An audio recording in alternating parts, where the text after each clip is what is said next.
નમસ્કાર ખેડૂત મિત્રો, હું છું વંશ પ્રદીપ ભીખાભાઈ, ગામ ફુલકા, તાલુકો ઉના, જિલ્લો ગીર સોમનાથ. નમસ્કાર ખેડૂત મિત્રો, મારું નામ પરેશ કિરેચા છે. અંબાડા ગામ મારું, ગીરગઢડા તાલુકો, જિલ્લો ગીર સોમનાથ. નમસ્કાર ખેડૂત મિત્રો, મારું નામ જીગાભાઈ બાબુભાઈ વાઘેલા, મારું ગામ ફુલકા, મારો તાલુકો ગીરગઢડા, જિલ્લો ગીર સોમનાથ. કેશવભાઈ રામભાઈ, ઉના ગામ કંસારી, ઉના તાલુકો અને જિલ્લો ગીર સોમનાથ.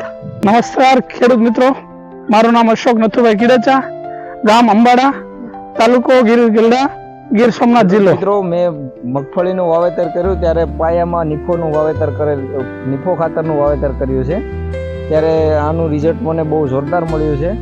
એટલે આપણે હવે આપણી ચોઈસ જ એવી છે કે આપણે નિફોનો જ ઉપયોગ કરવો છે, કેમ કે આપણે રિઝલ્ટ પણ એવું મળ્યું છે ને દાણા પણ ભરાવદાર થાય છે મગફળીના, તો બીજા પાકમાં પણ બહુ ઉપયોગી છે.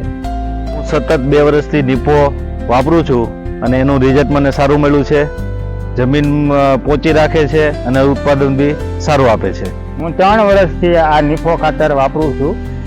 મારે માંડવી છે, સોયાબીન છે, કપાસ છે, હર કોઈ વસ્તુમાં હું વાપરું છું. મને બહુ ફાયદો છે એમાં. ને દર વખતે આપણે જમીન પણ સુધારે, મૂળમાં, એના વિકાસમાં, ને એકદમ મોલને લીલમણી ને તંદુરસ્ત વસ્તુ રાખે, બરોબર.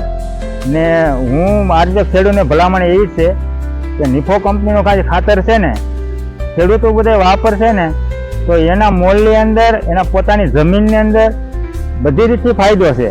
ઓછા ખર્ચે લાભ વધારે છે એમાં. આ વર્ષે મેં નિફો ખાતર વાપરેલું છે અને કપાસમાં રિઝલ્ટ સારું છે. મારે 9 સાલથી હવે નિફો ખાતર વાપરવાની જ ગણતરી છે, બીજા ખાતર કરતા. હું સતત 2 વર્ષથી આ નિફો વાપરું છું. જો મને આ ફાલમાં પણ સારું છે અને જમીન પણ ફળદ્રુપ અને સારી રહી છે.